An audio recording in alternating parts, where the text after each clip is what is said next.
Pia, matanong na sa'yo. Ano ang isang bagay sa tingin mo maaasahan mo sa akin every rehearsal? Maasa. Aside from sunod-sunod na injuries. I think, sige, lagay natin yan. I think kahit sumasakit na yung katawan kasi ni Kuya. As in, kaya pa rin niyang, nilalaban talaga niya every time. Like, especially kapag nagbubuhatan na. As in, dun talaga wala akong worry dun sa part na yan. Actually, pinag-usapan ka namin kapag ni Coach April. Oh, bakit? Kasi, nung binabackstab ka namin. Ah, ganon? May pagkukulang ba ako?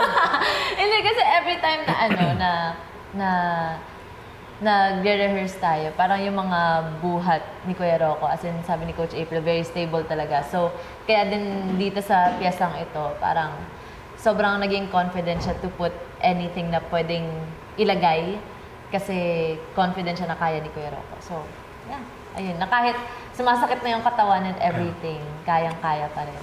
Sa lahat ng boys ba, sa tingin mo ako pinakamalakas sa kanila? Oo naman. I know, right? Hindi, ang tawag dyan, may sinasabi silang old man strength.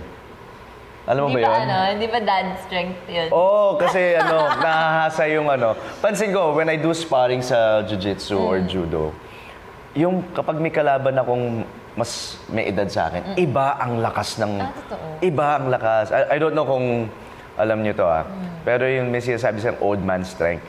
Pero nahahasa daw siya kakabuhat ng bata, pagiging daddy, tagabuhat ng dad strength nga talaga. Dad strength. Kaya sabi ko, baka tinutukoy mong old man strength.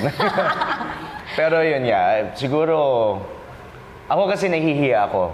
Nahihiya ako sa mga kapartner ko, katulad sa'yo, tsaka kay coach, kapag hindi ako nakaka-deliver. Tapos, yun nga, nagsusunod-sunod na yung mga injuries ko. So, every rehearsal, I make it a point na kahit pasakit, laban pa rin para magawa natin maayos. Para hindi sayang yung efforts ng makasama ko.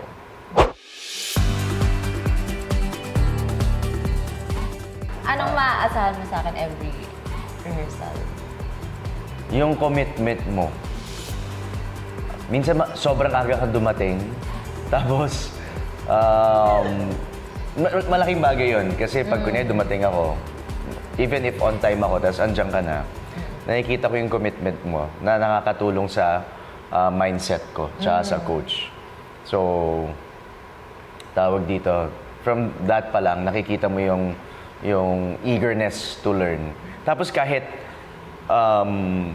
medyo awkward yung genre, hindi mo hinahayaan na ano ba yan? Parang hindi ko magawa talaga. Talagang ginagawa niya ng paraan na makuha yon. So happy ikaw yung ka-final duo ko. Yes. Sana happy ka ako yung final duo. Yes, of course. Kasi minsan nahihiya ako, naku, dami ko ng injury. Baka nagsisisi na siya Pero sa akin. I think din talaga lumalabas yung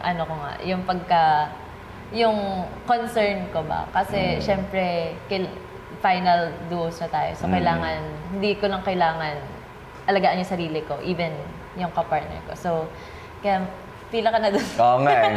Pila ka na sa Pila na. PTA. Siya pa Kuya, andyan na po yung PT. Magpa-PT. Pakuryente mo na yan. Oh.